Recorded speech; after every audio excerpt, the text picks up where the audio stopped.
Let us begin the study session. If you wouldn't mind to rise, and if you're able, and let's do the pledge. I pledge allegiance to the flag of the United States of America and to the republic for which it stands, one nation, under God, indivisible, with liberty and justice for all. And the preamble to the State of Missouri Constitution. We, the people of Missouri, with profound reverence for the supreme ruler of the universe, and grateful for his goodness, do establish this Constitution for the better government of the state. You would join me in prayer. Lord, we pray for discernment and wisdom. We pray for your divine direction. We pray and seek to understand your will for us. Bless our community, bless our state, bless our nation. In Christ's holy name we pray. Amen.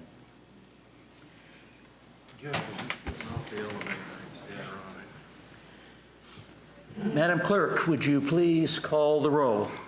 King. Here. Whitus. Here. Simmons. Here. Akers. Here. Gaines. Here. Milton. Here.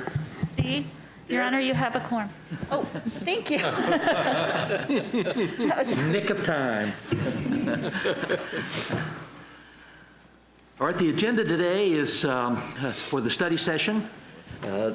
For those that might not be familiar, in these study sessions, it's for the chamber group, this council group, to get together and discuss openly in the public issues that we see coming or opportunities that we have, to let there be knowledge of what's going on. It's not a public input time, but it is certainly a time for the aldermen to be able to share. At this time, I'd like to ask for Jeff Matthews to come forward. He has a presentation on the proposed amendments to Chapter 14 of the Animal Ordinance. Thank you, Mayor, members of the board. Today we're going to discuss some proposed amendments to Chapter 14, the Animal Ordinance section. You may remember we presented this information some time ago, and we were asked to go back and identify community stakeholders, get their input on this, and then bring it back to you. We've done that, and now we'll move forward with those comments. An overview of what we're looking for in this ordinance. We're looking to address a licensing need and license domestic dogs and cats and pets. We're looking to limit the number of animals that can be held or live in a residence or a lodging establishment. Make some recommendations and changes to the commercial establishment ordinance part of it. Amend and add some verbiage to the dangerous and vicious dogs portion, and then add some prohibitions to the exotic animal section. What is not in this presentation is some information that we recently obtained that the Shepherd of the Hills Humane Society is asking us to enter an agreement with them so that we no longer deliver cats to the Taney County Animal Shelter, that we take those cats directly to the Shepherd of the Hills Humane Society. Currently, we deliver all of our cats to the Taney County Animal Shelter. We have a mandatory 7-day stray hold on those animals. We pay the county $80 per animal to hold them. After that stray hold is lifted, Shepherd of the Hills goes out there, picks up all those cats.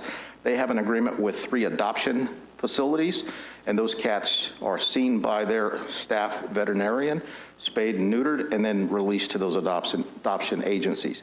They would like us to enter an agreement, instead of $80 for the stray hold that we currently pay, $65 to deliver the cats directly to them.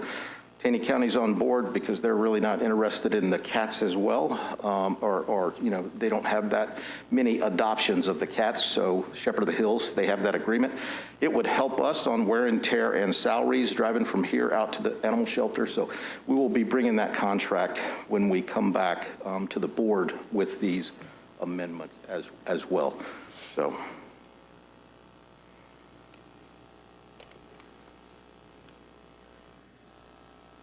The community stakeholders that we sought out input from are listed on here. And we looked at a wide variety of stakeholders, not only the vet clinics, but also some of the commercial establishments in town that have animals in their acts in that. Currently, we use some national standards for commercial establishments, but we really don't have a local enforcement ability. And the commercial establishment updates that we're wanting will give us local authority to go in and do some of those enforcement and regulatory duties. The stakeholders, in looking at everything that we provided them, all of the draft ordinance, they suggested that we grandfather existing families that have multiple dogs or cats, and we don't restrict them to the limitations that we'll talk about in just a minute. When we talk about exotic animals, they asked us to grandfather savanna cats. Savanna cats are about 3 times the size of a regular domestic cat. They look almost like a wild cat, but we have several of them that are housed in residences in the city already. And they've asked for additional language on feeding feral cats. They've asked us to make it to prohibit the feeding of feral cats within the city. And then the ability to waive fees and enter payment plans on a case-by-case basis for the licensing that we're asking for.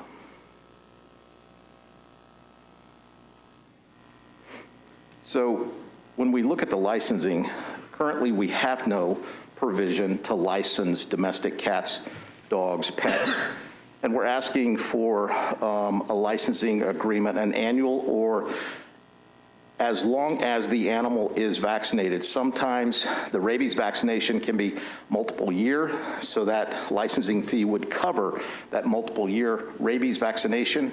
Where currently, like I said, we don't have that.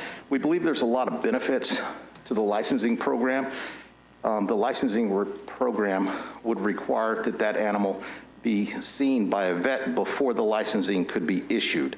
And then that would provide for the vaccination of rabies before the license could be issued, because that would be, the license would be contingent upon that vaccination and the health. And then the ability to locate that owner through the tag, the licensing, if that animal did become a stray. And we're proposing that that part of the ordinance be in effect January 1st, 2022. The fee schedule, we presented this one time before, and as you're looking up there, this is very consistent and comparable to other regional cities that have these type ordinances. And once again, our stakeholders had no issue with the fee schedule. They just asked us to have the ability to waive fees or set up a payment process if somebody had a difficulty with these fees. And one of the things I want to point out is there's no registration for service animals or senior citizens that have altered pets. So that's what's there. The higher prices down at the bottom are rolled into the amendments that we're seeking on the dangerous and vicious dogs. Right now, that provision doesn't include some of the things that we're asking for judges' decisions and legal process to identify those kind of animals.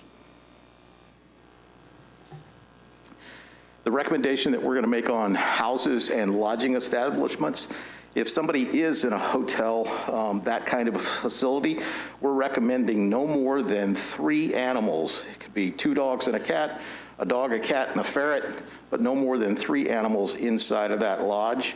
And then in a residence, we're doing the same thing, requesting that no more than 4 animals. And once again, our stakeholders have said we need to grandfather the people that have multiple pets until those pets move on to the other side there. And you'll notice that the 120 days there, that would accommodate those puppies, those cat litters, until those people, those pet owners can move those to better other homes. Once again, the grandfather clause down there. The dangerous and vicious dog, like I said, right now, that section of the ordinance is lacking. This provides us definitions for a potentially dangerous, a dangerous dog, and a vicious dog, and it provides the verbiage for us to seek a court order to actually seize a vicious dog, a dog that has unprovoked bitten, without provocation, bitten somebody in the community, that we could seek a court order to seize that dog, hold it for, the rabies term and all that, or seek a court order to euthanize that dog, but only through the court. And that would add that verbiage to there. And then the commercial establishments. Like I said, right now we rely on federal statutes and that to look at the standards, but we really don't have the local enforcement ability.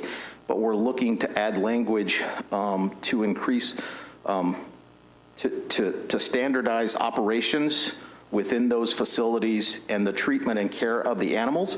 And it aligns with those statutes that we currently look at.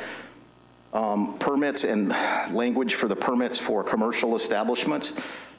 Give some specific operator responsibilities to include indoor, outdoor enclosures, feeding, watering, treatment of the animals on stage, things like that, downtime, requiring pest control for those facilities on a regular basis, disease control, veterinary services, and things like that. And then an escape plan if an animal does escape. What are they going to do? What are we going to do if Promised Land Zoo or somebody has an animal that does escape? To have those documented, those escape plans. And then we are seeking to include an exotic animal prohibition. And basically, exotic animals, lions, tigers, bears, alligators, crocodiles, poisonous snakes, those kind of animals would be prohibited unless you have a permit to do it in a zoo, an aquarium, something like that. And those are the recommendations. I'm available for any questions you may have on this. Alderman, any questions or comments? Yes, Jamie? Where would service dogs or anything like that fit into this? Service dogs Yeah. would have to have the annual or the, however long that rabies vaccination. They would have to have the license, but there's no licensing fee attached with that. Same thing with seniors. Yes, sir. Who defines the legitimacy of service dogs or service animals? I'm looking at my expert back here, Sergeant Kaufman, who's over this unit. And I'm sure that the term service animal is a definable term in statute that we would go by. Yeah, we would go off the ADA guide. We would go off with ADA guidelines and what the state says, right? So, I mean, a service animal can technically have a horse. A miniature horse is a service animal, or the dogs. Do they normally have to carry some sort of certificate? Because you can buy service dog harnesses on eBay. Yeah, in the federal regulations, they're trying to strengthen that up and tighten that down, but we're going to have to kind of play it by year and just follow what the state guidelines and federal guidelines are letting us. I think there's say. probably more that aren't than there are that, actual. Yeah. Okay, thanks. Any other Alderman? Alderman Melton? Larry, please keep your mask on. Yeah, Please Stan keep your mask on. changed the rules. We have to have our mask on.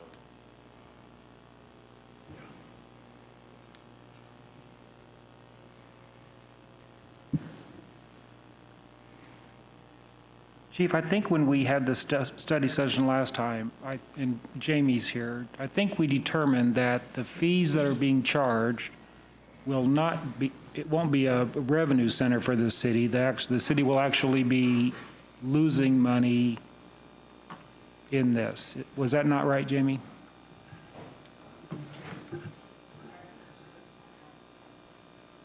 Implementing this ordinance, the fees, the anticipated fees coming in and the cost to administer this process, I thought I heard that it's not. 90% So, of the total cost.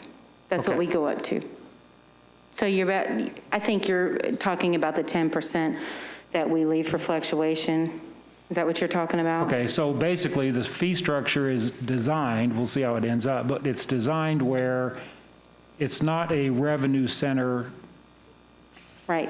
for the city. The city's going to subsidize this cost. Well, we're going to try to recoup about 90% of Yeah. the cost, yes. Yeah. So the 10%, you could consider it, yeah, subsidy, sure. Okay. Does that answer your question? Yes, thank you. Okay, you're, So then, in the big picture, looking at 10,000 feet, I know it's not going to be generating revenue for the city. I know it's going to be costing our residents and community some fees. What's the big picture? Why are we wanting to implement this? Great question. It's twofold. The licensing requirement has conditions associated with it. In order to license a pet, that pet has to have verification from a vet that it's been seen, it's been vaccinated, and it's, reasonable good health, all that. That's a benefit to not only the homeowner, but also the community. And in the event that that pet does get out, that tag that's associated with that pet, if it's collared, gives us an opportunity to return that pet without having to go through animal control, the 10-day hold, whatever. Okay. But we haven't had that need, right? So we're looking at implementing something new. And if a cat or dog got out now without having the tag, the new plan sounds like taking them to Shepherd of the Hills. And if somebody's missing a pet, that's where they would go to try to locate their pet. For a cat, yes, sir, but I don't necessarily agree with we haven't had that need up until now. I think that need has always been there. Okay. We just haven't addressed it through city ordinance, if that's fair. Okay. I'm just on the side of, Sure. I don't support government having more intrusions than need be. What's going to be the penalty if somebody has 2 dogs and 3 cats? So all of that is governed, and I will look at the city attorney, all that is governed through state statute currently because of the municipal restrictions that we have in a court setting. Yeah, under Senate Bill 5, post-Senate Bill 5, something like this, unless we can demonstrate it's a health safety violation that affects somebody else, we're capped on a first offense at $225. That includes court costs. So it's a fine, and then it graduates up from there under state law. So if somebody has 2 dogs, 3 cats, they'll get a fine of $225 plus court fees. Now, they'll get a fine of, they can get a fine up to $225, including court fees, for each occurrence. So the max that the court can assess for a, what I would call an ordinance violation that does not affect health and safety, and this is just generally, this isn't just isolated to this, is a total of $225 on the first offense, and then it goes up from there. And I think it ends up at 400 is where it terminates under state law. And this will be enforced by our police department? Animal control. Oh, animal control? Yes, sir. Okay. Could you share prohibiting the feeding of feral cats? Sure. Our stakeholders requested that we insert verbiage into the ordinance that would prohibit or discourage the feeding of feral cats. And the intent is let the feral cats find food on their own as opposed to feeding them and reproducing. And one of the things about the Shepherd of the Hills service that would be provided, they have an on-site veterinarian, and every cat that we take them gets spayed or neutered before it's released back to an adoption agency. So the comments from our stakeholders is to help reduce that population, stop feeding, let them fend for themselves, that kind of feral cat But support. that, yeah, okay. But I think just logically, that wouldn't be enforced or enforceable. It's in the statute, theoretically it could be, and it would be up to the wording. Do we encourage or do we prohibit? And that would be something that you, as alderman and the mayor, when the vote comes forward, that you would have to decide. Okay. Personally, I'm just really against more government, in my opinion, overreach. I can see calling out some enforcement for dangerous animals or vicious dogs, those kinds of things, because of, I see that clearly as public health. I'm just against putting on more layers of government. But thank you for your presentation. Understood. Chief, where are the fees to be paid? Here or to the veterinarian, then they would remit them to the city, or? We're envisioning a process by which the pet owner would go to the vet, get paperwork that the pet has been vaccinated, get that certification, bring it into the city through finance to get that license at that point. Have we ascertained how much this is going to wind up costing us in staff time in creating programs and? So as the finance director was talking earlier, we've looked at the cost of processing each one, and we believe that we're within that 90% with the fee schedule right here. I sort of run with Larry on the cost. Don't let the word get out that he and I agreed on something again. Yeah. Alderman Simmons? First, I'd like to thank you for going back to the stakeholders, and obviously you came up with some things to modify this and make it more acceptable. So I appreciate you taking that trouble. It looks like this isn't, you're not asking for this to go into effect until January the 1st of 2022. And so that gives us a long lead time for people to adjust to it. Also, I assume that if they took their animal to the vet prior to that date, a month or 2 months or something, that they would still get a full year when they go in to get their tag. That would eliminate some big rush right at the end for the veterinarians, I would think. The feral cat thing, I think, if this works well, this contract you just mentioned to us earlier, I think that would help solve a lot of that problem, because if people have a place, if they know they have a place to go with those cats, then they would be much more likely to call animal control or have them picked up, and we wouldn't have as many feral cats to start with, certainly not litter after litter after litter. I know in our neighborhood we had about 3 litters in about 4 months, all on the same corner in the neighborhood. Bill's probably aware of that, just a block from him. And of course people fed them. I mean, you've got all those little kittens running around of different sizes, and different people fed them. And it takes about a year for them to sort out, and then they're down to either somebody's taken them or they've been picked up, or something's gotten them, which is probably not uncommon. So I think it's really a kind thing to do with the feral cats. I had a lady when I was campaigning a couple of years ago really jumped on me because we didn't have any laws like this, and it turned out that she lived, there were woods right next door to her place, so there were 3 or 4 feral cats that lived in that area. And she took 2 of them inside her house and started feeding them in the house. And one of them had scratched her and bitten her. And she was very mad about that because she'd had to have rabies shots. And so this would give us a way to handle that. It would give us a way to, I think your contract here is showing how they're going to be treated and humanely treated if they are picked up, would really encourage people to be kinder for the animals and kinder for the neighborhood. So the only caution that I put out there for all of us is, right now, there's the term feral cat. Last year, 2019, we delivered 227 cats to the animal shelter. At some point, our animal control officers decide that's a feral cat, and we don't pick up feral cats. So whatever that threshold, a feral cat may be approachable, and that is one that we deliver. But if a feral cat is not approachable, we don't take them out there. thank you for that correction. Right. They used to clip their ears so that you could tell that they had been picked up before and they were feral cats. Would that still be part of the program, or with a feral cat? That would be up to the adoption agencies and Okay. Shepherd of the Hills and things like that. Now, my team ever since I've been here has recommended a budget item for a spay and neuter program, and that gets cut every year before it even gets to the city administrator. Yeah.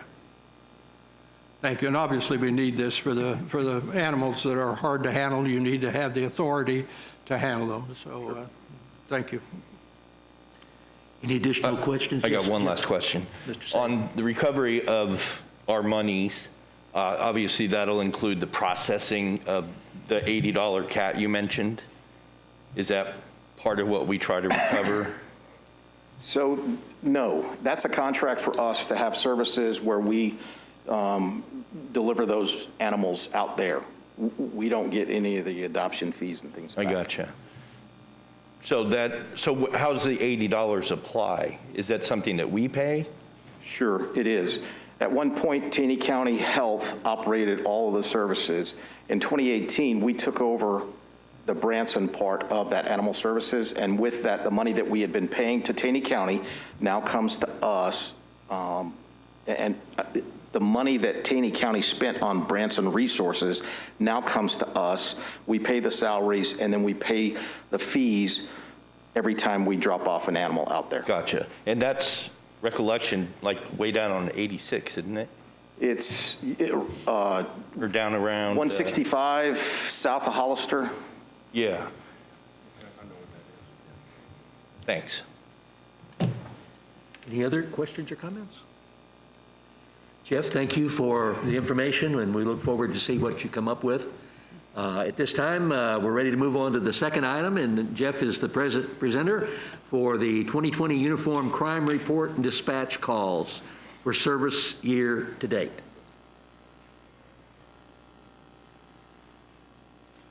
Thank you. Mayor, members of the board, you may remember that last year we provided 2 updates on the police department. We're going to do a big update in February that's going to roll in a lot of information about the police department. But I was asked to provide you a snapshot of our current status on crime and kind of where we are as a police department. And you'll have to forgive me, my table didn't transfer like I thought it was going to transfer. The left column is the current year. The right column, under November the 8th, that right column is 2019. So that's where we are as of November the 8th of this year in our crime. We still have no, thank God, homicide, manslaughter type offenses. We are seeing a slight increase in our rapes. However, there are no stranger on stranger rapes in the city. That's one of the things that's first off asked question is who's our victim, and that all of these have some kind of relationship where we can quickly identify and apprehend the suspect if needed. Our robberies are down from last year. Last year, I think, may have been an anomaly. We saw an increase. We had 3 or 4 or 5 robberies landing in different places all at one time last year. We are seeing an increase in our aggravated assaults. With the COVID impacting us this year, one of the things that I asked for was specific information on domestic assaults and how are we tracking on those. Our domestic assaults are a little bit up this year, and so are our aggravated assaults. One of the things about aggravated assaults, most of our contacts with these victims and suspects, for a large part, they've all been involved in some kind of high-risk activity. Is that a good way to say that? And now they're associated with these aggravated assaults. Burglaries, we're trending down on burglaries. We actually trended up with the COVID lockdown. The closed businesses, the closed condos and things like that, we were seeing break-ins during the closures. We're trending down on those right now. The most significant decrease that we're seeing is in our larcenies. Those are the thefts at retail establishments, breaking into vehicles and things like that. We're seeing dramatic decreases there. And then vehicle thefts, we've seen an increase there, but once again, a lot of those are high-risk type activities, and we're recovering a large majority of those. 2 years ago, we were seeing stolen vehicles going into Arkansas, the Harrison area. We have a partnership with Harrison and local agencies. Our CID meets on a regular basis, and we exchange information. Our crime analyst also exchanges information. So we're recovering a lot of those, but we're not finding them down in the Arkansas area. We are seeing down here where it says drug and domestic assaults. Those are Part 2 offenses. Part 2 offenses are different than the Part 1 offenses. We report Part 1 and Part 2. But the real report card that I look at for you are the Part 1 offenses, and those are the ones at the top up there. Drug offenses, domestics, are Part 2 offenses. We are seeing an increase in our drug offenses, but I think that's related to some of the internal organizational change that we've made and the proactive approach that we've taken to some of our drug enforcement efforts. So we're seeing an increase in those. I don't necessarily think it's an increase. But once again, our violent crime, for the most part, is linked to the drug offenses. They're all interrelated. Retail theft, I break out the retail theft and the vehicle burglaries down at the bottom because there's two different things that we look at. Being a vacation town, I want to separate the vehicle break-ins to find out how many of those we're actually having. And as you can see, we're down in those as well. Now, let me remind you that in 2018, we closed out 2018, our crime data at about 14% below 2017. We closed out 2019 about 5% down from 2018. And as you can see there, we're almost at 20% down this year over last year. So I think the people downstairs in the police department are doing a bang-up job for us out there on the streets and doing what we need to be doing there. So calls for service-wise, we would expect with COVID and some of the lockdowns that our calls for service would be downsized, and they are, but they're not downsized to the point that I thought that we would be looking at.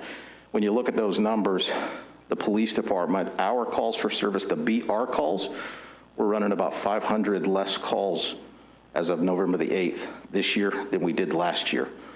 And that's with all the COVID, the decreased traffic in town, and all of that. So I'm available for any comments, questions. Chief, Alderman? I think it's a typo under the CD calls, the percent change. It is. Yeah, It shouldn't I'm be not sure. 28%. Should be what? It shouldn't be 28%. I can see that right here, and I'm not a mathematician like you. I apologize. 0.28%. Yeah. Chief, Good catch. drugs, what types are we talking about here? So- Primarily, just simple so- marijuana possession type issue? Marijuana and meth mostly. 2018, we saw quite a few overdoses with death associated with those overdoses. Mr. Skanes, we're still seeing overdoses. We're running probably 35 overdoses this year. I think we closed out last year at 28. We're still seeing overdoses, but what we're finding is the person that overdoses or somebody in close proximity has, I just lost the word. Yeah. Narcan? Narcan. Yeah. And they're being revived Wow. and then refilled before we leave. Just a quick opinion, if you could, because I read social media and I see that it sort of shoots a hole with our statistics that we're being overrun with crime in Branson. Social media sometimes tends to lay out false pretenses and then just provides no facts behind it. I think these facts countermand that. So when you look at the numbers that are up here, when the police department presents our numbers to the state and the state gives them to the FBI for publication at the end of the year, all of that data is based on our 10-year census population numbers. And we all know that today we may not have just 12,000 people in town. So all of that data is based on census information. And one of the things I want to caution all of us about is the Uniform Crime Report becomes a dinosaur in January, and we'll no longer look at the Uniform Crime Report. We're going to look at the National Incident-Based Reporting System. The Uniform Crime Report has a hierarchical reporting standard. If I steal a car and then go and commit an aggravated assault, there's only one offense that's counted, and that's the aggravated assault. The National Incident-Based Reporting System, that's 2 incidences that are going to be reported. So one of the challenges that I'm going to have next year to this body is convincing you that maybe crime is not going up because we're counting multiple incidences within one crime event, where now we're only counting one crime within that crime event. But to your point, these statistics are based on the offenses that we're investigating, but when reported to the federal government, they're tagged to our census population. So doing so, are you going to count the most, the biggest crime or the? So when we go to the National Incident-Based Reporting System, all of them will be counted. Gotcha. So not just the greater crime of stealing the car and then doing something. Right, and that's the system we're under right now, that the Right. highest level crime is counted. Okay, thanks. I'd like to just follow, excuse me, I just want to follow up with what Bill was saying. What I'm hearing from the community is, I think there's, what I'm hearing is that they're personally aware of certain crimes that have happened, but it's never been, but it's not reported. So I think it makes them suspect of the numbers. Of these numbers. The numbers that we report, how many have happened that just aren't reported? So underreporting is something that's a concern of police departments across the country. And the harder we work to gain and maintain community trust, the more those numbers go down. So when we talk of community engagement initiatives in Branson, we're going all out so that we can gain that community trust to try to drive down those underreported crimes. Very nice. So that we get a better reporting of the actual picture. Thank you, Chief. Mr. Simmons. Along that same line, I believe we're still doing the crime map that's on Yes, the sir. city's website. And by the following morning, anything that's written up the previous day appears on that map. And it's a little scary when you look at it because you don't realize how many crimes we have every day here that the police are dealing with. But once you get used to that, all of that is available to you if you want to go and look at that, and it's on there on a daily basis. However, it does require some effort from the public to go on there and look at it. Sure. I wondered if there could be, like the latest one that I heard rumored in Facebook and all that, was another session of break-ins out at the Lakeside Wilderness Forest parking lot. And that really gets around, it just goes like wildfire. Is there some kind of a summary communication or some kind of a press release? I know you don't want to talk too much about crimes while you're trying to solve them. However, is there some kind of a method that people use somewhere that acknowledges those rash of crimes like that so that the public is aware of them without having to, it's available to them if they want to go look for it, but most of them don't want to go look for it. They'd rather just talk about it. Sure. So great points. Two things, though.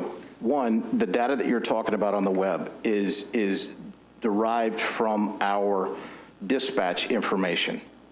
Dispatch information in the long run may look different than what I'm presenting here because the officers get out there and find it's really not that, it's something else. Yeah.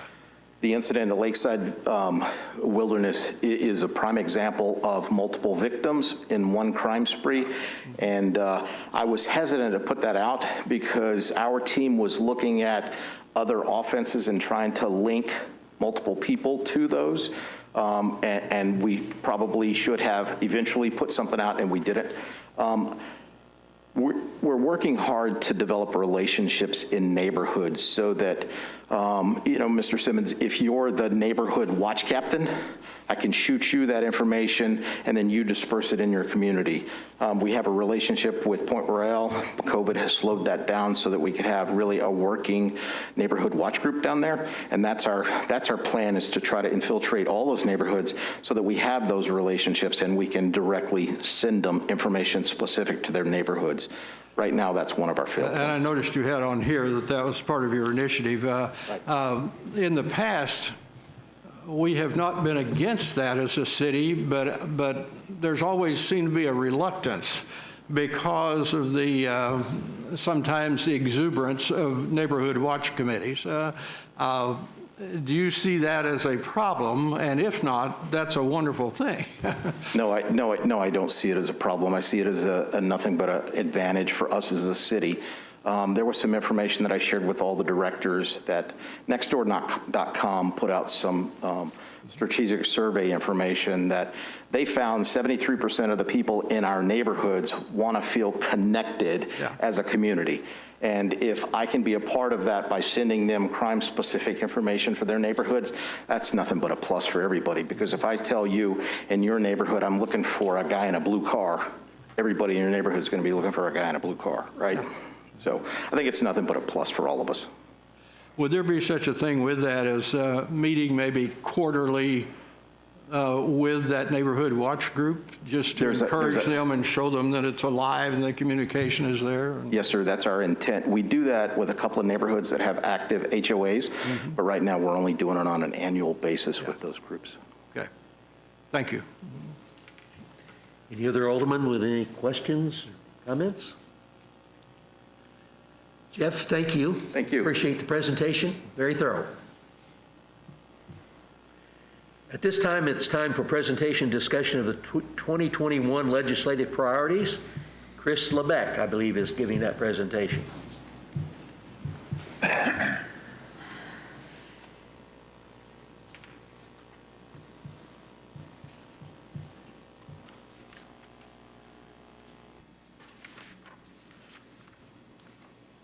Good afternoon, Mayor, members of the board. What we're doing today here is we're kind of giving you an overview of what city staff believes should be the legislative priorities that we should champion in the next legislative session. Kind of as a backdrop to this, what happened leading up to this is we put it out to all the directors and their respective departments. What things do we think as a city should we be looking at next year? And that's ultimately what you're going to see here today. These are the legislative priorities that we came up with that we thought were important to help move the city forward. So a little bit of background. As some of you are aware, we currently contract with a lobbying group up in Jeff City. It's called Capital Solutions Consulting. And they're the ones that champion our legislative priorities. Individual by the name of Ben Berkstetter. And through this organization, they give us the opportunity to try to put these things before the General Assembly for consideration. One thing to note, I think we all know this already, but we're facing with two new representatives in the Senate and the House this year. Representative-elect Brian Seitz is going to be representing the 156th. And then former Representative Mike Moon is now our new senator for the 29th district. So these are the two main points that we will be working with, hopefully, here in the coming months. We did have a great opportunity on Monday to have a sit-down with Representative-elect Seitz, kind of gave him a preview and an overview of what you're seeing here today. Unfortunately, he can't be here today because he's getting some training in another state with regards to his new duties, but he had an opportunity to review this for you all. So just as another piece of backdrop, we go through this exercise every year. Last year, I've laid out our legislative priorities as they existed prior to 2020. We have things from the ticket reseller loophole, internet sales tax, entertainment districts, cancer initiatives, and statewide building codes. So this has some examples. So this is what this board decided in 2019 should have been the legislative priorities for 2020. So you all have these before you. I'm not going to read them to you. So where does that leave us for next year? Well, when's our General Assembly in session? What we're looking at is under Missouri Constitution, they have to convene on the first Wednesday after the first Monday in January following the state general election. What in the world does that mean? What that basically means is that they're going to be in session starting on January 6th, and they're going to go through May 14th, 2021. So they have to meet for 4.5 months. We have a unique opportunity like we do every year in that some of these ideas can be pre-filed with the General Assembly. We can start pre-filing bills on December 1st. So we're going to hopefully be working with our lobbyist and with Representative-elect Seitz and Senator Moon to try to get some stuff pre-filed in anticipation of the new legislative session. So what do our 2021 legislative priorities look like? Well, our end goal here today on board is we want to provide our lobbyists a short list of distinct priorities to work for. We give them 20, we give them 30, we give them 40. It just becomes too many, and then we lose sight of what's important. So we've distilled this list down to a number of things that city staff thinks are important. First priority and most important priority at this point is closing the ticket reseller loophole. If you recall from previous study sessions, previous board meetings, we've had a problem on the books in state law that came about from some litigation involving online travel agencies, where it created a loophole in that intermediaries didn't have to remit tourism tax. Okay, so the first goal is to try to eliminate that loophole, and I've given the statutory site there. We were really close, but for the pandemic, of getting this one done last year. House Bill 2504 went before a local committee, Mayor Akers, myself, and Administrator Manning. I think Dobbins, you were there too. We went up there and presented in front of the local government committee why this is important, why this is critical to the city of Branson. We worked with Expedia's lobbyist and came up with some substitute language. We had a workable solution, and then it got shut down. The whole kit and caboodle got shut down, so it never made it out of committee. It was literally 3 days later after we testified. Chris, let me ask you something. It would seem like that we're not an island in this. Kansas City and St. Louis would surely be more adversely affected truly than even we are, strictly by population and the size of their concerts and their other venues they have. Were they in the ball field game with us? There were a lot of other municipalities that were. What's unique is this loophole came out of St. Louis, ironically. There was some, what's called the Prestige case. But when they passed this law, they didn't consider the other tourism tax, the other taxing vehicles that were out there for other municipalities. So this is a fix that's not only for the city of Branson, but it's also a fix for other jurisdictions. So again, I think there's some opportunities there to not stand alone on this one. From the city of Branson standpoint, it directly affects our tourism tax. No other way around it. Included in this, would it be part of the discussion that I think several of us have, that you sell yourself a ticket for $5, you set up an office into another county and you sell it for $20 and there's no sales tax paid on it. So that would follow that sale regardless of what county in Missouri that it went to? That's potentially the next slide, but yes, there's some opportunity there to correct some of that. But right now, this is fixing the issue with, I have an intermediary that's reselling. In my world, being from Los Angeles, I refer to these as ticket scalpers. If I have a person that buys a ticket, stands out on the street corner and resells a Dodgers ticket, well, there's a transaction, there's monies exchanged. In that scenario, there would be no tax remitted back to the municipality. That's what we're ultimately trying to correct here. The problem was that was a Dodgers ticket instead of a St. Louis Cardinals ticket. Valid. Valid. Hey, if we give them personal opinions. So again, first main priority. Second main priority that we've come up with, again, this is a carryover from last year, is internet sales tax, or what we call the use tax problem. And just kind of distill this down, easiest way to think about this at the state level is Missouri needs to change what's called the nexus rule. So right now, unless I have a physical presence in the state of Missouri as a business, I don't have to remit tax back. So a lot of these online retailers, a lot of them do it voluntarily, Amazon and others, but a lot of the online retailers don't remit any type of state or local sales tax. The easiest and the most elegant way to fix this is to change the nexus rule. And what the nexus rule is, where's the nexus of the transaction? Does the transaction occur where I'm sitting in front of my computer, or is it at that retailer's computer, whatever state they exist? Again, this one, there was a number of bills in the General Assembly last year, one by Lincoln Huff in Springfield. Our legislators are circling around this because they realize it's a problem. It's not creating a new tax. Again, it's correcting a situation where there's no tax being collected when there should be. And right now, we're one of only 7 states that does not have some sort of an economic nexus rule. So this is the second priority because, again, we're not alone in this battle. Most municipalities are seeing a reduction in tax revenue because more and more people are pivoting to online purchasing.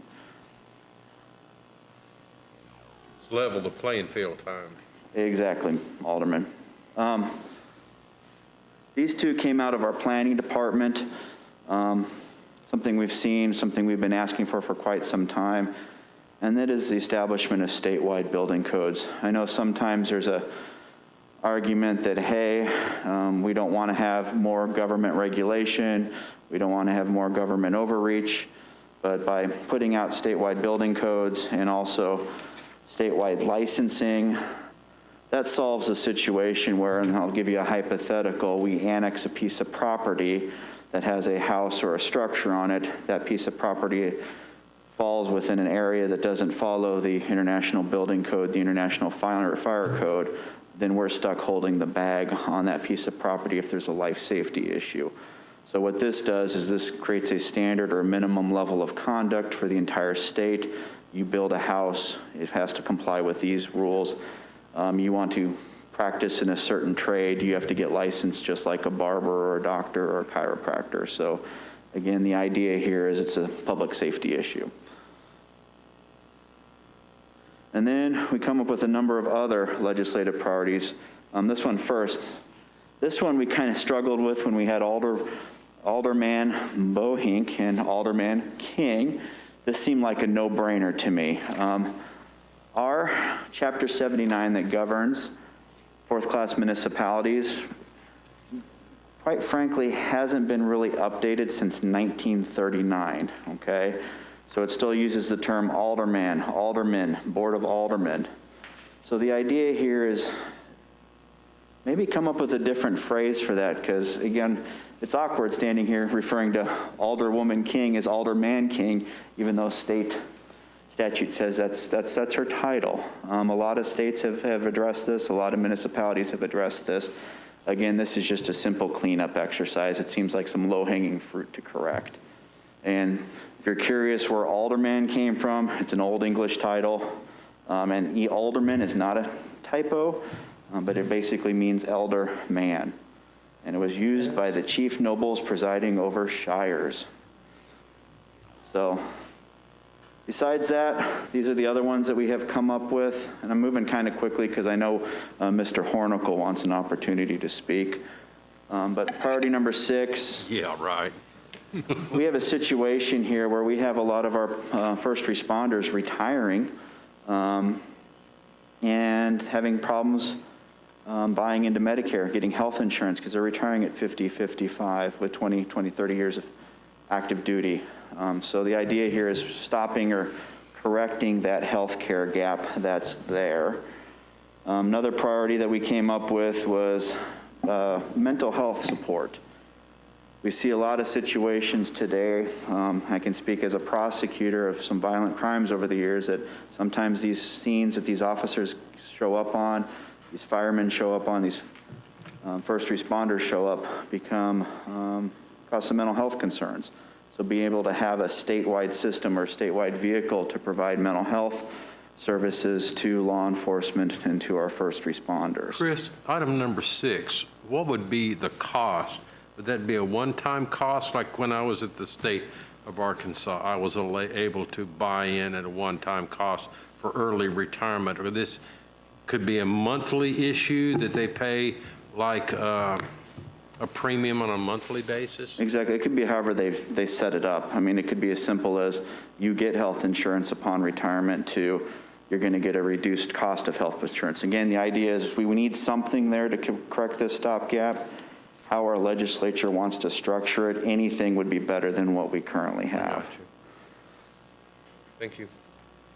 Number 8 is statutory framework for bond and bail. This is a huge problem right now. Our state courts have really just decimated the ability to hold somebody pretrial. The assumption is that most counties have some sort of pretrial services. So when a person's picked up on a warrant, charges are filed, in lieu of posting a bond, that they're being supervised by somebody. Taney County doesn't really have a pretrial services program that some of our larger municipalities do. So what's happening is we are seeing violent and repeat offenders back out on the street because, again, the courts are being told by their operating rules that you need to do everything you can to look at non-cash bail. So again, the idea here is let's come up with a better system, because when we overhauled everything post-Senate Bill 5, post-Ferguson, we didn't factor in what I lovingly call as outstate Missouri. You know, anything outside of Kansas City and St. Louis. Well, what's happened is this has had a ripple effect where we're seeing people back on the street awaiting trial that probably should be held because they're either a flight risk, a danger to themselves, or a danger to others. So again, this is a hot topic throughout the state. Our Sheriff's Association has spoken heavily on this. I know various police chiefs throughout the state have spoken heavily on this. It's a problem. So this needs some immediate addressing. Is this just for violent offenders? Everybody. I know that was Judge Hale out in North Little Rock got popped pretty hard for what they call a pauper's court down there. People who couldn't afford $150 bail. They jailed them until they were able to pay it, and they were so... And that's what Senate Bill 5 was designed to correct. The problem, the effect of that and the bond rules that came out of that, I'll give you an example. We have a defendant that maybe breaks into 15 or 20 vehicles, okay? Each one of those is a felony, okay? They have a prior for doing that. So maybe they should be on a $25,000 or a $30,000 bond with certain conditions. And what's happening is we're seeing just that floor being lowered, so that person that clearly is affecting other people's property rights is back out on the street. The way our court system is so behind, they're sitting out there 6 months, 12 months with no pretrial services, nobody monitoring them, but for a bondsman, they're right back committing new crime. The potential is there. Again, everybody's innocent until proven guilty, but the potential for recidivism, the data is showing us that there's recidivism there. Is this COVID aggravated as well? Absolutely. Just yesterday, I learned that, for example, Greene County, you know, the mothership up in Springfield, their federal courts are not having any jury trials till after the first of the year, and state court just announced the same thing. You're seeing that throughout the state. So people that are waiting their day in trial are now getting kicked farther and farther, which is causing a cost on the counties for incarceration costs. So there's that monetary pressure. Do we need to hold this person? When, you know, 2 years ago, 5 years ago, that wouldn't have even been a question. Yes, they would be held awaiting trial unless they can meet certain conditions. Couple more. And these came out of Chief Martin and his team. PTSD is a duty-related injury for first responders. We know this exists. There's evidence to support it, just getting that recognized at the state level. And then cancer. I mean, my grandpa is a retired firefighter from Los Angeles. This is a very real issue for firefighters. All the carcinogens that they inhale or they're exposed to during even just a simple structure fire. So start working on some solutions for this. Chris, question back on priority number 9. Is this related to workers' compensation claim or? Potentially, feeding that into that vehicle. So again, there's a risk of an additional cost to municipalities and cities, but I think there's some argument, at least, that the cost would end up being less if it's addressed through that vehicle. And then finally, to your point, workers' compensation, kind of shoring that up a little bit, because again, this is a vehicle that's always ripe for fraud. So those are the 11 priorities city staff came up with. Questions or ideas on other things we should be looking at for the next legislative session. This is again an opportunity to help guide us, because our plan is we're going to come before you in December with a resolution of what we've discussed here today and for blessing so that we can have our our lobbyists go out and do good work. Alderman? So back to the alderman, is that something that we're tasked with coming up with a different way to say that? No, that's the point. Is it's not a. If I were, this is so awkward, but if I were to say Alderman King, Right. I am complying with state law. If I call her Alderwoman King, I'm not complying with state law. So in order to fix that, we've got to fix state law. It seems like a no-brainer to me. Gotcha. So we're looking for the state to do that. Yeah, so what they're going to have to do is Chapter 79 is the entire book that deals with fourth-class municipalities. Peppered throughout it is this language. It's just a matter of going through and coming up with a different term, council member, city council. I mean, there's a vehicle by which there's a number of different opportunities there. Gotcha. And it's a comment, back to your Dodger tickets. In St. Louis, to get around the scalper ordinance, they basically sell you a Cardinals hat for $1,000 and you get 2 free tickets. Nice. But No, nobody, end result, still no tax. but nobody wants to go watch the Cardinals. I agree. Dodgers all the way. Alderman Simmons. Well, this alderman term only applies to fourth-class cities, does it not? That's a great question. This actually has the opportunity, third-class municipalities use the same language, so they're one chapter above us. And if But you they're look at, council people, aren't they? Councilmen? in places, but they're also aldermen in places. That's what's weird, is it's, I thought that was defined in the law, that, there's a certain flavor of a third class that is a council. But you'll see this term outside of Chapter 79 too. And I'm not saying extinguish the term, because again, there's a sense of history there. We respect history, but maybe come up with another alternative, if you will. well, it seems to me, and I'm quite old, of course, and therefore by definition chauvinist, but it seems to me a small note in that ordinance somewhere saying that the term is not gender specific, because M-A-N at the end of the word does not mean man. A woman has M-A-N at the end of it. That does not mean a woman is a man. So an alderman could be a term without a gender designation. And seems like a note to that effect would be a lot simpler than going through and changing oodles of ordinances and state laws.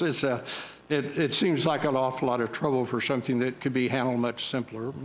Understood. And then going along that same line, both this and the last 5 or 6 items you said there are items that it's highly unlikely that our legislative people could affect these things by themselves. For instance, the thing is applying to firemen or the policemen. Seems like there should be, the big cities should be leading this, and we should be more than willing to join it. Is that all we're asking for in this? Or are we asking for our lobbyists to get out there and try to push something through just for us that really highly affects a great number of people, much larger than us? Well, I would say this, it's giving our lobbyists and city staff, frankly, the opportunity, if that opportunity comes up. Let's say St. Louis Metropolitan Fire decides to put something out there, the big kahuna in the state, then, hey, Chief Martin, you can get behind this because you've given him the authority to do so. So there's actually 2 pieces to this puzzle. Number one, designating, hey, lobbyists, these are the things we want to be cognizant of, and these are the things we want to work on.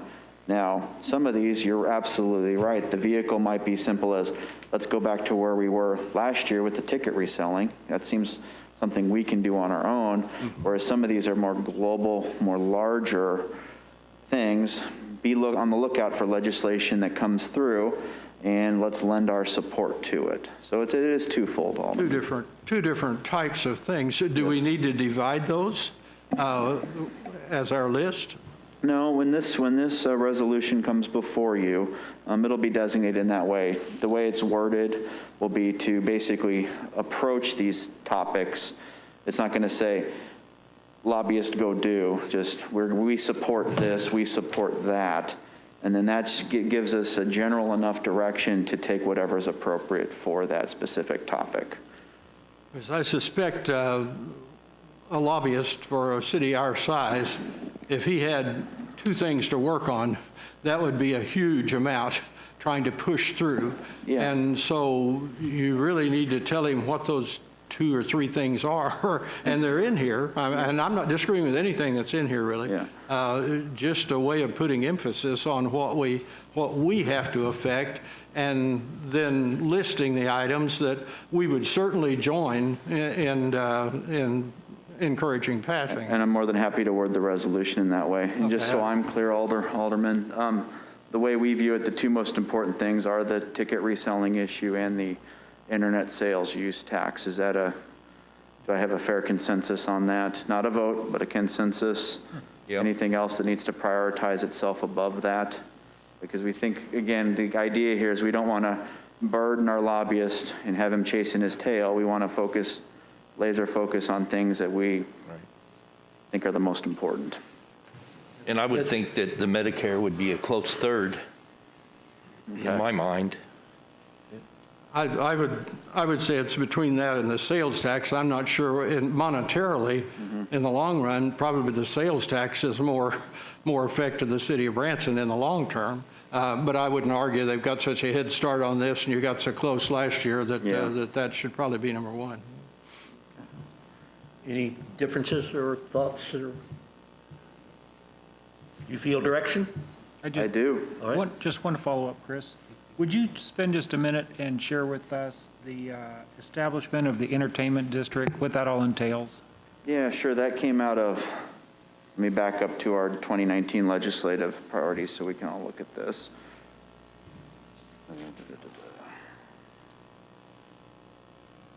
So what Alderman Milton is referencing is he is referencing legislative priority number 3, which was the establishment of entertainment districts, which will allow local control of time, location, and security protocols for the consumption of alcohol.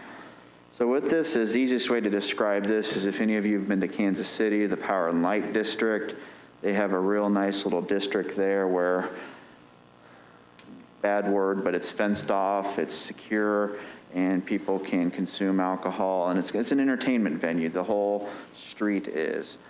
And what's happened is there's no good vehicle for a local municipality under state law to do that on their own. There needs to be some fine-tuning to the law, if you will. And what this does is it opens that opportunity up that Kansas City has, because again, the law was written specifically for that district, so that other municipalities can take a part of this. So they can be involved and have that same opportunity if they want to designate it a piece of or a corridor as an entertainment district and create the same kind of an environment. So it's again taking what Kansas City does and allowing other municipalities to do so.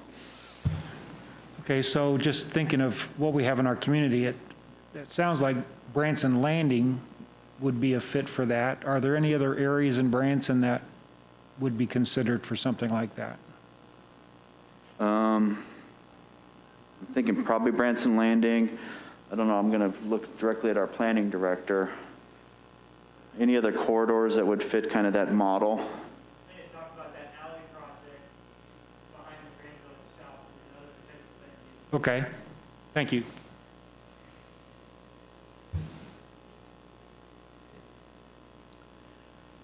Chris, I believe you presented what you needed to. If there's no additional questions, we'll move on. Thank you. Thank you. That gives Joel ample time. All right. Thank you, board. And we'll invite Joel Hornicle to come to the podium to present and discuss the 2021 and 2022 through 25 goals. And Joel, you only have an hour left, so. I was going to say, I think we got plenty of time. Plenty of time. You don't have to. Good Nice afternoon. talking with you, Joel. Oh. Yeah, perfect. Good afternoon, everybody. Yes, as I said, going to go through the goals today.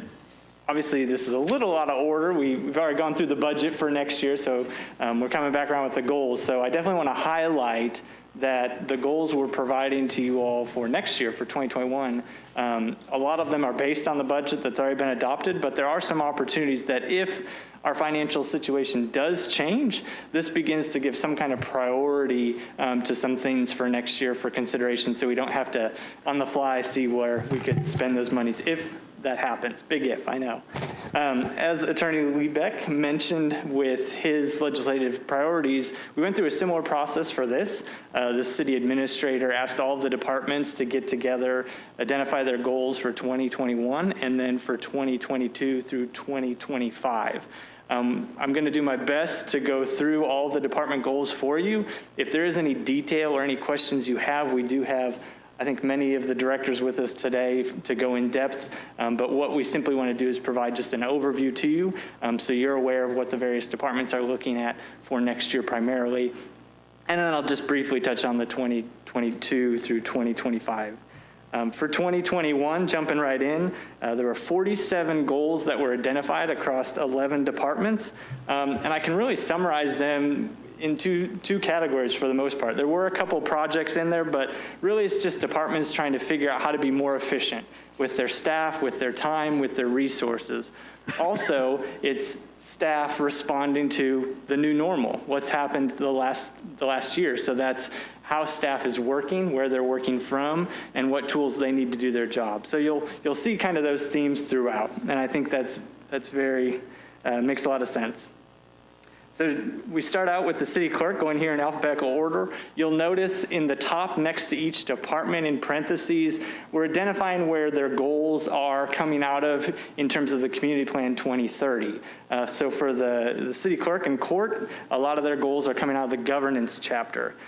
3 areas that they've highlighted for next year is PrimeGov. We're all very excited about getting this started at the first of the year. It will really transform how the board meetings and agendas are handled, moving to a paperless process to get through staff creation, approval, review much, much quicker and more efficient. So we're excited about that. We just finished up the Coverdale lawsuit, so we've been sitting on a lot of documents in City Hall. We now have the opportunity to destroy those per state statute and per those record retentions. And then we're going to be able to get into our annual process and not have to hold anything back further. And also, as I said, just here's an example of this department looking at their courts, the municipal courts, and how they can make things a little bit more efficient and streamline their operations. With finance, first they're looking at how can we reduce city costs, both through public-public partnerships and public-private partnerships. We've been hearing a lot about these the last several months in regards to how we're operating under the new normal for sure. The next 2 are bolded. Those are simply to highlight that these are also goals that are shared by administration. These 2 are obviously very, very high on the list for goals for the city: renewal of our bonding capacity and the tourism tax, as well as getting the use tax adopted by the state. These were highlighted obviously just a short time ago in the legislative priorities. Next, they're looking at further implementation of a paperless process within their department. We just had a training this week about P-card processing, being able to get that process of reviews and approvals through each department done without paper, which is a great thing. Also looking at how they can increase their online presence, particularly for licensing, so people can apply and handle their licensing online, as well as tourism tax. They're also looking at reviewing their codes, particularly for purchasing and also licensing within the code book, making some updates there, and then creating a phone tree for their department. Jumping into fire, they're looking to develop standards of cover for their department. Essentially, these are policies and procedures for their department. They're also looking to research and propose a program for false alarm responses. This obviously takes a lot of time and energy when they respond to false alarms and costs the city money. So anytime we can get a reduction in that area, that's a great thing for everybody. Also, they're looking at providing some training in the form of NIMS for city personnel. Could we discuss that one on the fire department? Because that used to be something that really Ted used to ride me about. Absolutely. But we had inadequate water supply out on 76, and somebody flushed a toilet down the street and my fire alarm went off. That's not what we're talking about here, right, Ted, at all?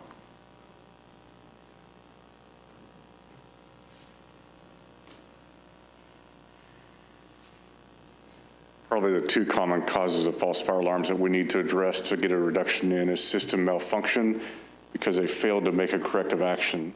And the second is vendors that are performing inspection services fail to notify the alarm monitoring system. We do that 2 and 3 and 4 times a day, and that's something we'd like to reduce as well. Ted, while you're there, I got a question and a follow-up on that. As far as alarm permits, are we electronic yet? Speaking of the paperless, where they can do that online, update it, fill it out? Is it on the police department side? Alarm permits, I don't recall. I believe you can do it like an Excel worksheet or a form fillable on the website now. On the website? So we're not rotating pretty colored paper? I don't believe it is anymore. Okay, that's good, because that's been needed for a while. Ted, let's just discuss the issue of fine. Would that accrue back to the fire alarm company that didn't notify the fire department that they were going to replace a backflow preventer, or they were going to purge the system, et cetera? That's correct. It'd be assessed to that vendor. Thank you. And while you're there, is there something we can do where, as a business owner, if the fire alarm goes off accidentally, and it's known to be accidental, right now my understanding is the fire department has to show up no matter what. Is that true? We prefer to go so we can make sure that the alarm is reset properly, and we can kind of document, do we see trends? For example, we had a motel that, two examples come to mind. One was a brand new system that instead of doing a 24-hour check at 2 o'clock in the morning to send a signal that says I'm working properly, it sent a general alarm that woke everybody up. Yeah. And that was just a programming issue. Another one was, as we caught that after about 2 or 3 responses.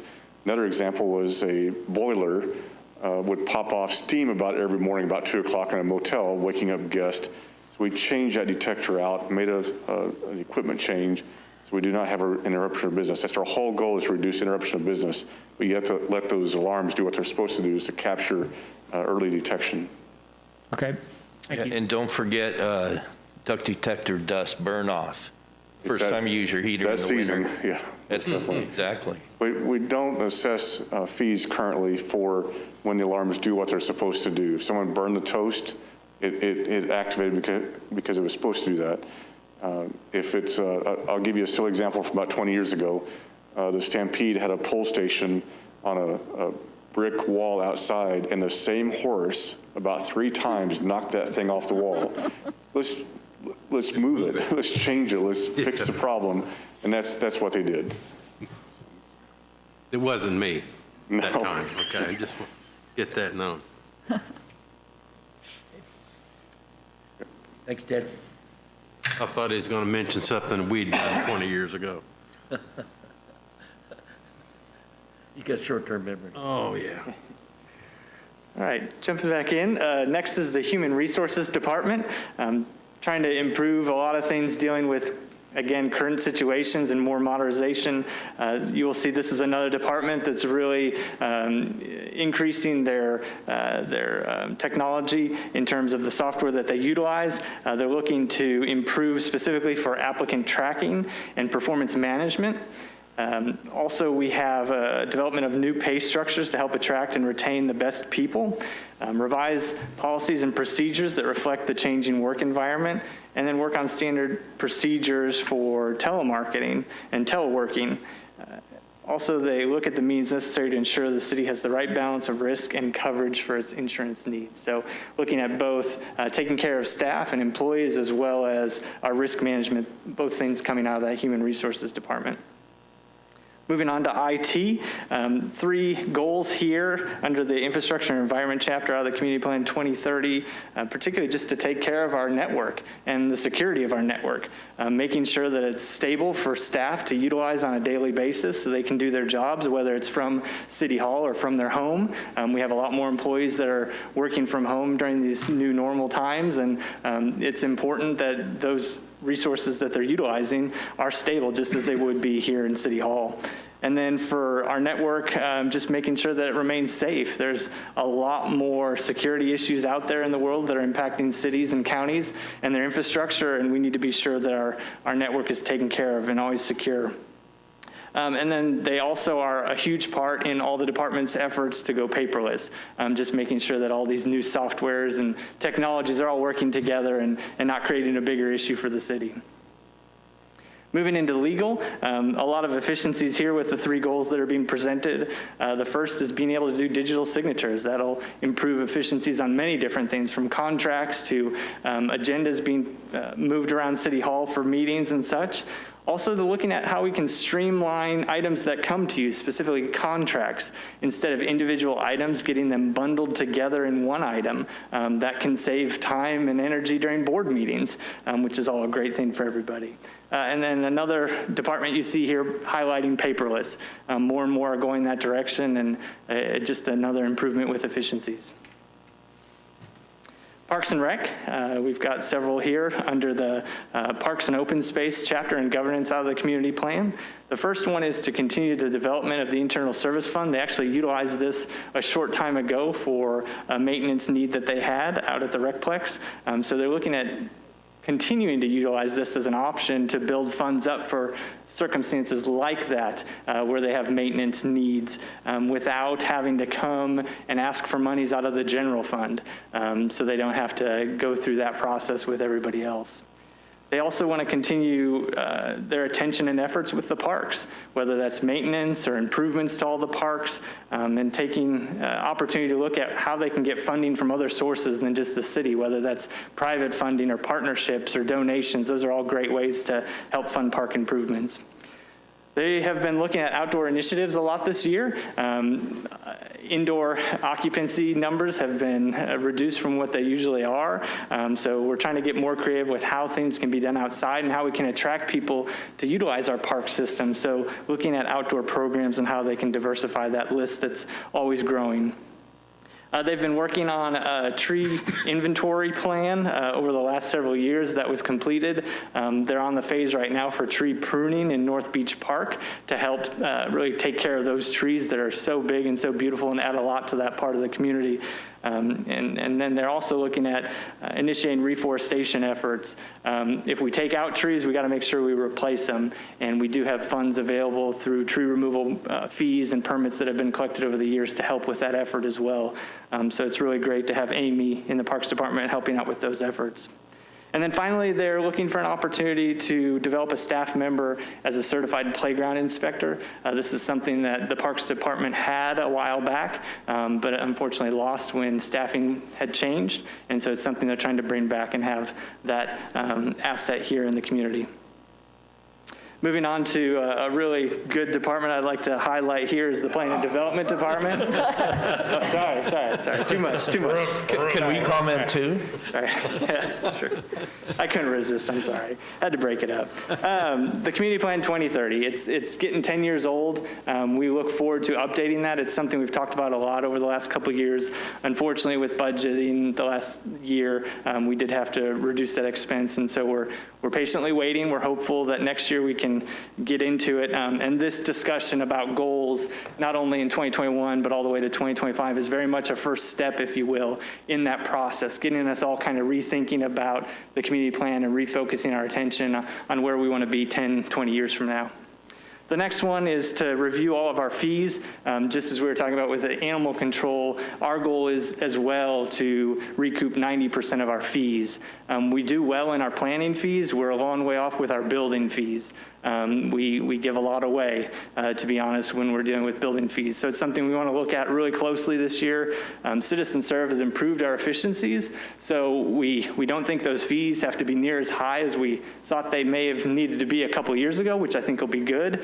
It'll make that discussion go a little easier, hopefully, but look forward to doing that. And then finally, with business licenses, a way to improve efficiencies, we just want to all be calling a duck a duck. We want to make sure when a business license request comes through and the finance department classifies it one way, that all the other departments are classifying it the same way, again, just to improve the review process. Next, with police, just went through the presentation talking about different offenses. They've identified a goal to particularly reduce the Part 1 offenses by 5%.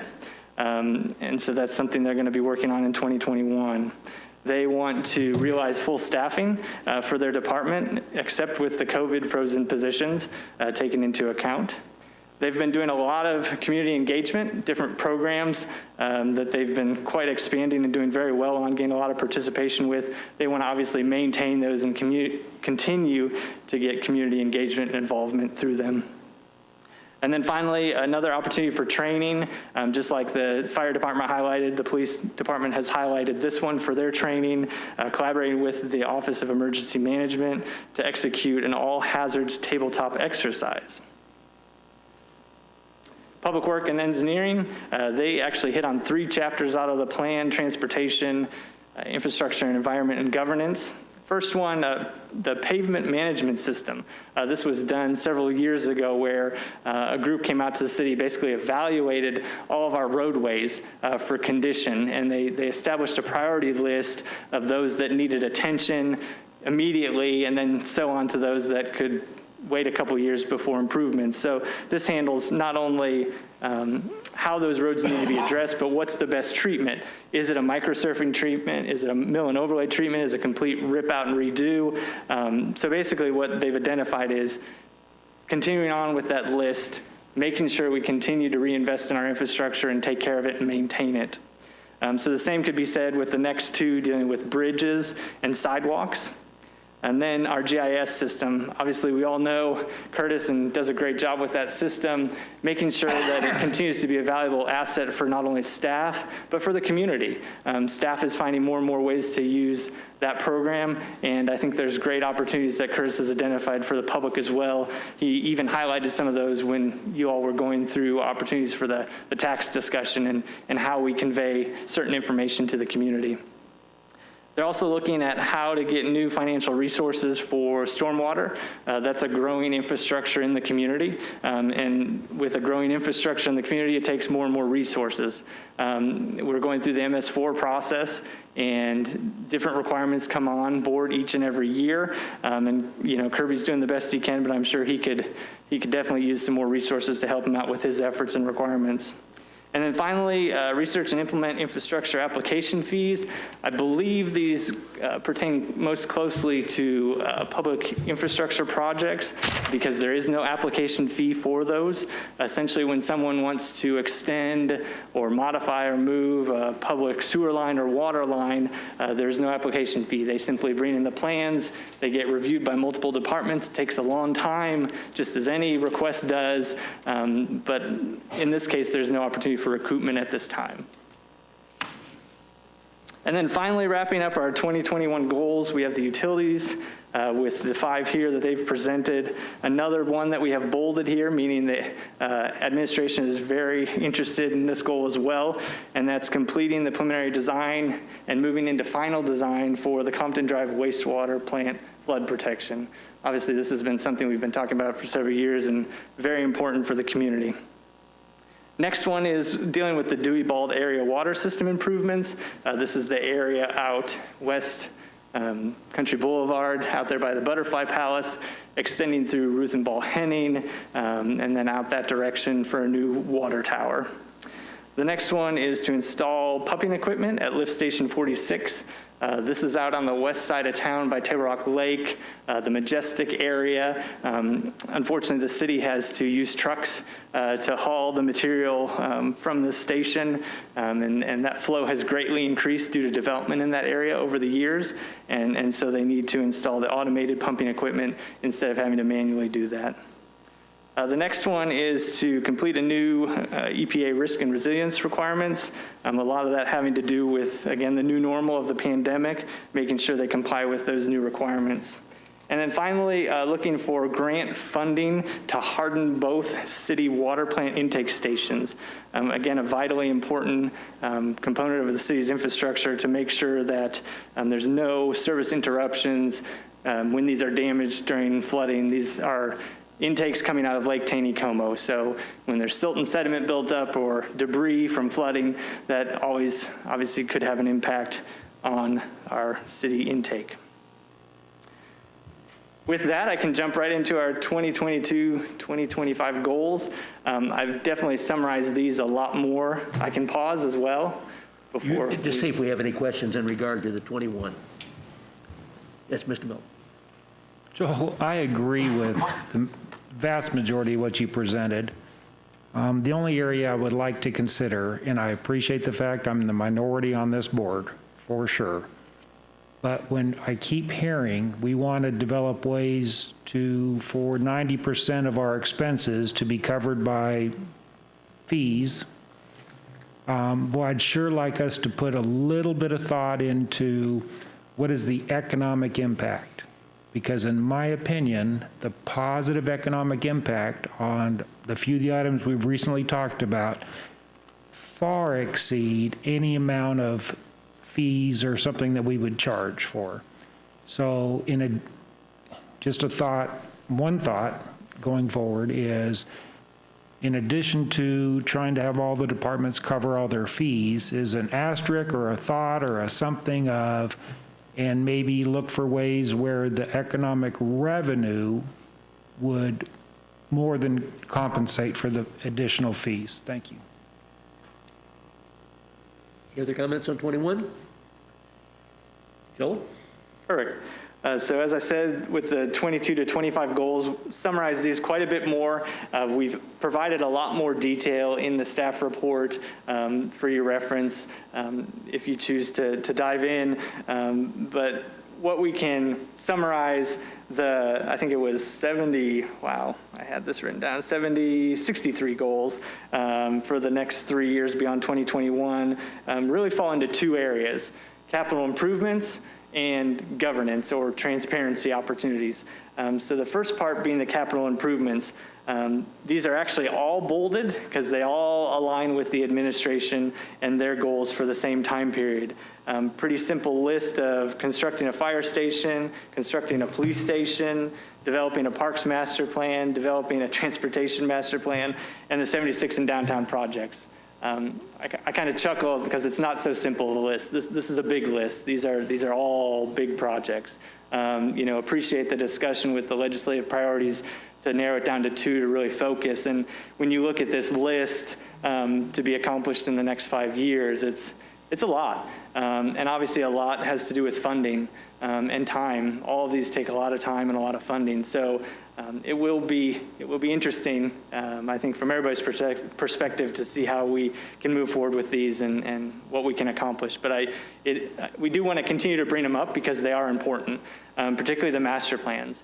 I definitely want to highlight those two because when a master plan is created, it creates a priority list for the next 10 to 20 years. It creates the funding opportunities for the next 10 to 20 years and prioritization of those. So they build out and help to make decisions going forward. So that's why they're truly important and worthwhile endeavors for anybody to take on.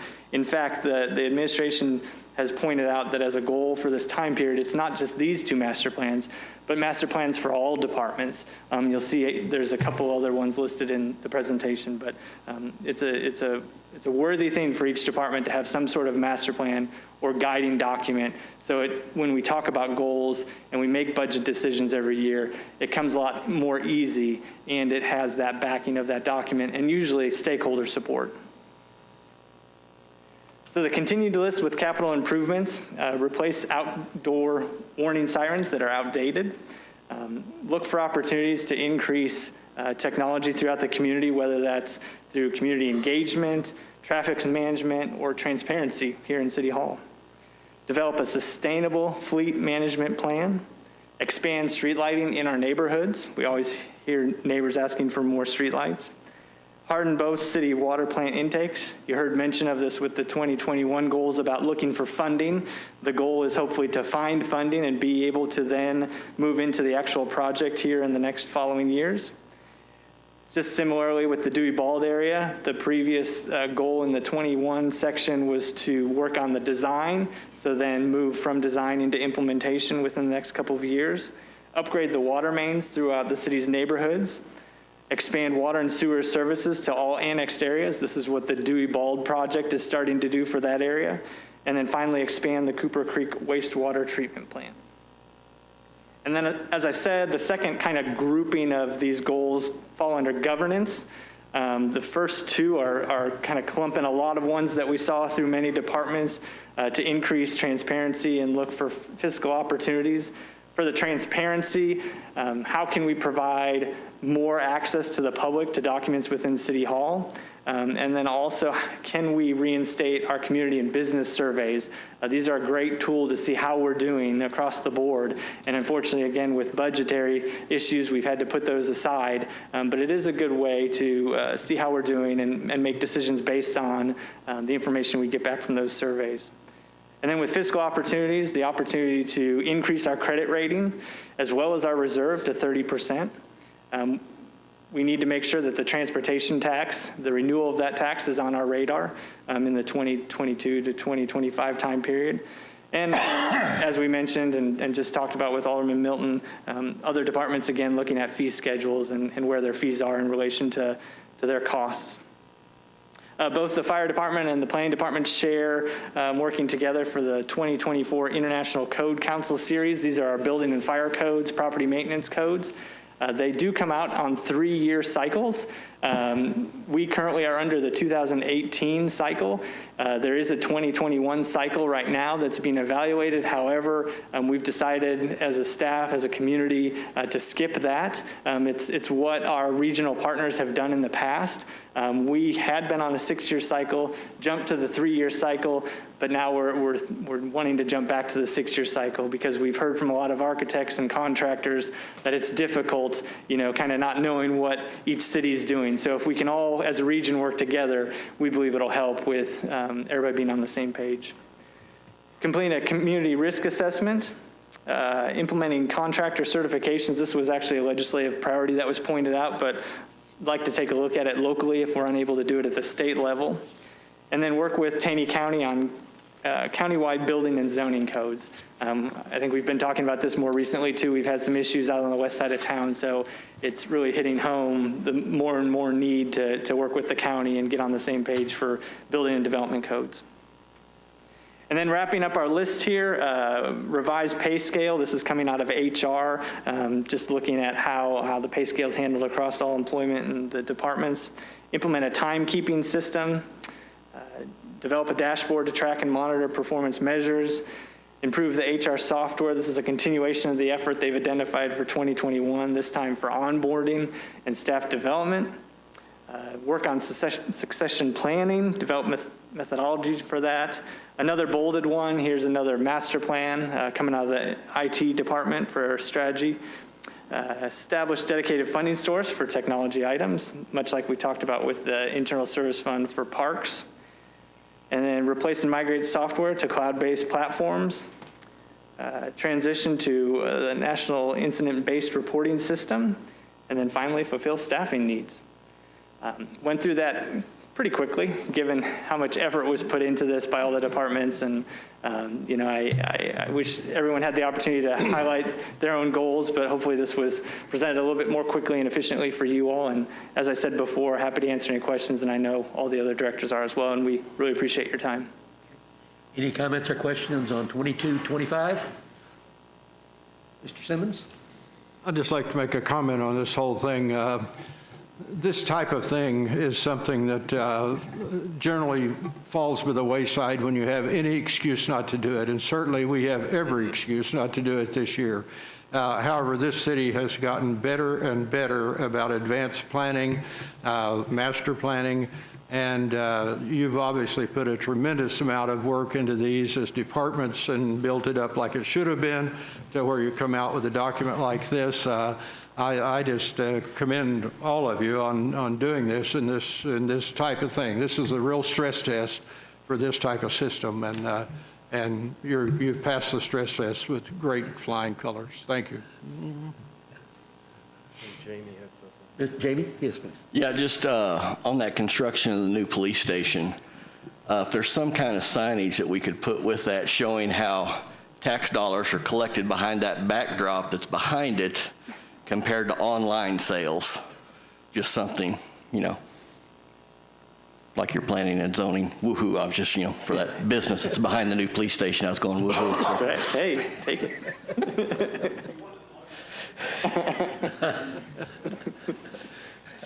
Joel, the thing that really stood out to me, all these were good recommendations, but this issue of making this transition between the county to the city, we've had discussions when I stood before the group well over 20 years ago and stated this needs to be done, but nobody's done it. We're paying the price for it. We saw it down Fall Creek Road. We saw it near Table Rock Lake. There are other little islands in the area. These are headaches that don't need to happen in the first place. So I don't know what it would take as far as meeting between this council and the county commissioners or the mayor or the county commissioners, but it needs to happen because this is just unnecessary. Yeah. It's something that could be avoided. Yeah, we, just this week, there's another instance of, I think, kind of the relationship we have currently with the county, and, you know, they're telling applicants one thing from a building development standpoint, and it's contrary to what we're telling people. And so there's definitely some disconnect and some communication that needs to be restored there. Bob Atchley had been there for many years and grew a good relationship with him, and both were on the same page with how things need to be handled. And unfortunately, we're lacking right now with Scott over there. And so something we need to be working on, obviously. So Joel, who would lead that crusade? Well, I'm happy to, obviously. But if there's anybody on the council that would like to participate in that, let us know, and you know, we can start setting those up early into next year for sure. You can count me in. Just to comment, Jeff, there's been preliminary discussions, and obviously the preoccupation with the current situation has been there, but visioning, looking ahead, planning ahead, and getting the county involved in our planning ahead, looking at goals and priorities down the road so that we can coordinate where new development might be, where roads and transportation might be, where all kinds of issues. And it's a very valid point. And I think that it will be a focused effort to have to do that. And it's part of the priorities, I believe, have to be done as soon as we can kind of get through this period of time and get back to where we can really, truly work and vision. And I appreciate that. Any other questions or comments? Yeah, I thought this was a great presentation. I'm curious, with the planning efforts I got to hear about priority-based budgeting, is there a lot of overlap? Is this intertwined, or are these just completely isolated planning efforts that are taking place annually? Thank you, Jamie. Sorry. It's a great question, and then priority-based budgeting works actually back to the community plan. So what we did was we took the community plan that was already established for us, where a lot of our goals came from. Then the goals, the 10 big rocks is what you've heard us call it before, were established, were pulled out, basically summarized the goals of the community plan, and that's what we budget against, are those 10 big rocks and the definitions we put. So it all goes together, and it's all a part, the community plan starts first, and then we summarize it so it's more achievable, and how can we, the definitions behind those summaries, and then we work towards financing and meeting our goals through the budget, and that's how we do it. Thank you. I'm just going to add on, because a light bulb went off about some discussion we had with all the directors when we were going through these goals for today, and there was some discussion and concern about if the community plan 2030 was updated, what impact that would have on priority-based budgeting. And just as Jamie mentioned, the PBB is built around the chapters out of the community plan. And with an update to that document, we would not change those chapters, those major goals. Those would stay the same. They're broad enough that we can work below them with the strategies and actions. So that would allow what everybody's finally kind of getting used to with the priority-based budgeting to keep on rolling without having to kind of start that whole effort over again. Any other comments? Joel, thank you. Thank you. Time for the mayor's report. I don't see it as a report, but just really kind of a catch-up time. The aldermen and department heads, Stan had John Manning and Ted Martin provide us with some information today. I'd encourage you all to read that very carefully, look at what information, current information in regard to the COVID situation and what things we need to consider. Just a general comment. From the beginning of this whole process, I believe that our job as the leadership of the city and the aldermen who vote to make things happen, has been to try to find a focus of citizen safety and economic protection for our community. We've maintained a balance and tried to maintain a balance. Has it been perfect? No, none of us are perfect. But it has been a balance where we've been able to keep this city continuing to go. There are other parts of our country that are shut down. There are other parts of our country that are having major issues. And sadly, that's what the situation is that in order for us to have our economy and be able to function, we have to have people want to come here. More than 80% of our income comes from visitors that come here. And they're going to come here because of primarily trust, that they feel like they can come here and feel safe. I'm pleading with our citizens now, because we're at a real critical time, to really follow guidelines and to think safety and to think health issues, to protect themselves as much as possible. Our hospital systems are at max. Right now, if you have a loved one who becomes ill from a heart attack or some other issue, there may not be a bed locally for them to go into. And this is not fear. This is not something I'm trying to spread. It's fact. It's actual. And I'm encouraging our community to take a second look at what they're doing and make sure that everything they do is focused on helping this community be able to have people come for our economy to grow, but to protect the citizens of this community.